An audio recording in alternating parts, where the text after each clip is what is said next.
Kale mumbeera nga zino I think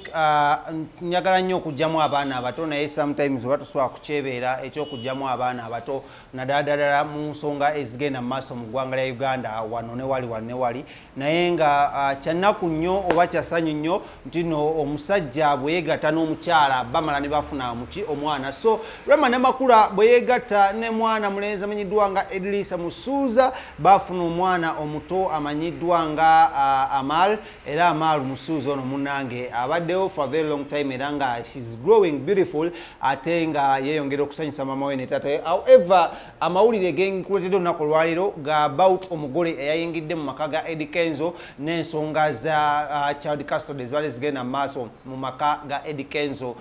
oba ne mwana muwala amanyiddwa nga Rema. So Sebunya kigambibwa okubaamu nno ali ku verge of separation ne mwana muwala amanyiddwa nga Rema Namakula naye bino biddiridde luvannyuma lw'okubaamu nno buli kintu ekibeerawo mu mawulire bakigeregeranya ku Rema ne mwana mulenzi amanyiddwa nga Edrisa Musuuza. Wabula amawulire genategeddeko muno omugole omupya amanyiddwa nga Belinda oluvannyuma lw'okuvaayo n'apepeya ne mwana mulenzi amanyiddwa nga Eddie Kenzo olw'okubaamu nno alinamu kasente abantu batandise okukompeyalinga ababiri bano wammanga okuli omukulu amanyiddwa nga Rema Namakula n'omukulu amanyiddwa nga Belinda Maya oba Maira kisinzira engeri gy'okola ki gy'oliyagalamu. Wabula kigambibwa muno for 2 weeks now omukulu amanyiddwa nga oba omukyala the beautiful Belinda Maira abadde avuddeyo ng'asaba mwana mulenzi Eddie Kenzo ajje omwana muwala amanyiddwa nga Amaal ku maama we abeere ng'ate amuleeta mu maka abeere ng'amulabira of which Eddie Kenzo ate naba kubanga akikola. Eddie Kenzo abadde mu njogereziganya ne mwana muwala amanyiddwa nga Rema Namakula ng'agezaako okwogerako naye basobola okubanga bafuna child custody nga omwana weri wabeerayo wiiki namba eno ku weekend ajja n'agimala eno naye Rema nga maama omulala yenna it is understandable osobola okutiirako muwala wo omuwala naddala omuwala ali mukula ng'ate ayagala okuba nga akulira mu ngeri y'empisa okulaba muno omuteeka side zeeri ewali ewa taata aye taata ng'akyalina abantu baleeta ewaka abantu ab'enjawulo nga tannabeera kubanga akola ki ng'akkiriziganya. So mu mbeera nga zino bisesa kubanga lwaki ngamba bisesa omukyala amanyiddwa nga Rema agaanidde ddala kubanga ata mwana muwala amanyiddwa nga Maya so amanyiddwa nga Amaal abeere ng'ate agenda okubeera ne taata we because of so many reasons. Agamba finding nnyo confinement oba compassion oba okwebeereramu akusanga nnyo mu muwala we ono era nga tayewaliwo namundi lwagumu wasobola kumuleka nnaku ziwera nnaku 3 oba 4 kugenda kubeera ng'akola ki ng'abeera ne taata we. Wabula kino tekirese Belinda bulungi kubanga Belinda tanayagala kuzaala wabula agamba oba toyagala kuba nga ndaba omwana wo nze kyoyinza okunkolera kikimu kyokka nange mbeere nga nkola ki nga nzaala. Wabula ye Musuuza ebintu bino byonna akyabyeragalamye naye abantu ab'enjawulo bavuddeyo kwogera ku nsonga zino era nga bawa amagezi Edrisa Musuuza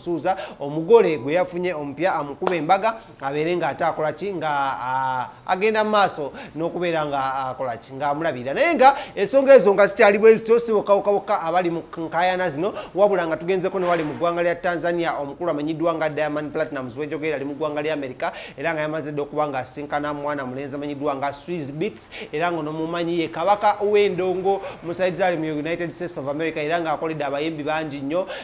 okuli ba Chris Brown gamba ba superstar b'omu America bonna abasinga abakoledde. Wabula bino ebyagudde mwana muwala Zari Matu yamugambiddewo ssebo lwaki tewagenze mu America newankubadde awaadi bagikututteko n'otagenda wamu nange oba n'otatwala omu ku baana bo bennina because kiba kiraga muno olabika ogenda kufunayo omukyala omulala. So enkaayana z'abaana n'omukwano zikyagenda mu maaso sayidi zaawo ate mu mawanga gano abiri era nga bagamba empologoma ebbiri we zirwanidde ate obusubi bwe bukola ki bwe bubeera nga bubonaabona. Wabula kyenyinza okugamba Diamond Platnumz yo awaadi ya BET tebaagimuwadde era nga yagiwangudde ye mukulu amanyiddwa nga Burna Boy ng'era ono yakamala okuwangula awaadi emanyikiddwa ng'eya Grammy emabega kaawo. So era akyawangula awaadi kinyingi nnyo naye nga yavuddeyo okwebaza n'agamba muno my mother is the most beautiful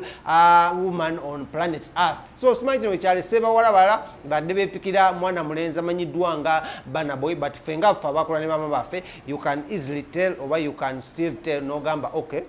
bwe nakola ne mama wange kitegeeza mama wange mukyala asingayo obulungi kubanga yanaaza nampampalinga nanjolera akazambi buli kimu nakinkolera so mu biseera nga bino lwaki ate embeera sikola kimbeera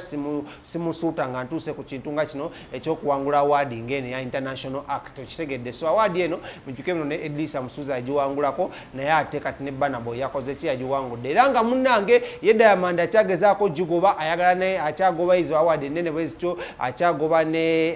Grammy abeere ng'agifuna so embeera bwetyo bweri naye nga nja kuba nzongera okuba nzija nkutuuseka mule mangi nnyo so ebya Rema ne Edlisa Musuuza yo bikyagenda mu maaso tukyagenda mu maaso nga tubigoberera wabula kyo kirabika muno amaka gano ganaawangaala oba tegawangaala nze naawe ngenda kuba nkubuulira naye nga ki kiraga muno bw'obanga ofunye omusajja nga yabaddeko n'omwana osobola omuleka n'asooka n'ofuna silent low life then so Dr. Muza kyenyinza okugamba kikimu bigumire ebintu bino byonna osobola okuba nga obeerawo ate omukyala tomusulawo because omukyala mwamala dda okukola okwanjula so tulinze embaga so wekyanga mu kaseera kano ojja kuba otukolere ddala bubi nnyo naye nga webityo biri tujja kuba tukolagana olunaku olw'enkya amanya yenze King Smith ate mwebereremu